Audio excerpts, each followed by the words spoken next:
Olá, jovem jurista, aqui é o professor Ronaldo Bastos.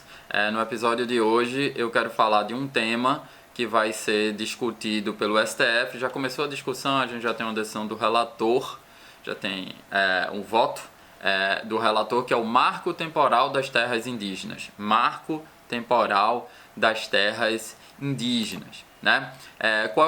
Qual é a grande questão que será decidida nesse RESP? Nesse RE, né? Nesse recurso extraordinário, que é um recurso extraordinário 1.017.365. E é o tema de repercussão geral 1031. A grande questão é se a definição das terras indígenas é uma questão imemorial, o próprio fato dos indígenas terem ocupado um dia essas terras, elas são indígenas, ou existe um marco temporal. É preciso analisar se os indígenas estavam ocupando essas terras em um determinado marco, né? Que seria a Constituição de 88 já adiante. Então, eu quero esclarecer essa questão que vai ser debatida pelo STF, vai estar na mídia, para vocês saberem do que se trata.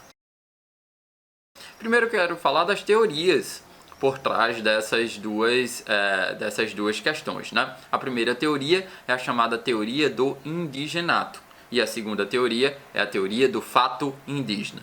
Já adianto que a teoria do fato indígena é adotada atualmente em precedentes anteriores pelo STF. O que é que diz a teoria do indigenato? A teoria do indigenato vai dizer que a ocupação das terras indígenas, terras tradicionalmente ocupadas por indígenas, é um direito originário, é um direito inato, é um direito imemorial que os indígenas têm a essas terras, né? Como se fosse uma questão justnaturalista, né? É um direito anterior à própria formação do Estado brasileiro. Antes de Colombo chegar a descobrir as Américas em 1492 e o Brasil ser descoberto em 1500 por Pedro Álvares Cabral, antes de estar formado o Estado brasileiro, os indígenas que aqui estavam, povos autóctones, eles teriam direito a essas terras e nenhum ordenamento jurídico positivo poderia quebrar, destituir eles desses direitos. E tem uma segunda teoria, que é a teoria do fato indígena. A teoria do fato indígena, ela propõe definir um marco, um momento em que será analisado se a terra é ou não indígena. Por isso que essa ideia do marco temporal, existe esse marco temporal ou não. Essa teoria ela foi adotada na petição 3.388, que é o caso Raposa Serra do Sol. Raposa Serra do Sol, que foi definido pelo STF que existe um marco temporal sim, e esse marco é 1988. Né? Esse marco é feito na inauguração da Constituição, promulgação da Constituição, 5 de outubro de 1988. Inclusive tem súmula sobre isso, súmula 650 do STF, que vai dizer que os incisos 1 e 11 do artigo 20 da Constituição Federal não alcançam terras de aldeamentos extintos, ainda que ocupadas por indígenas em passado remoto.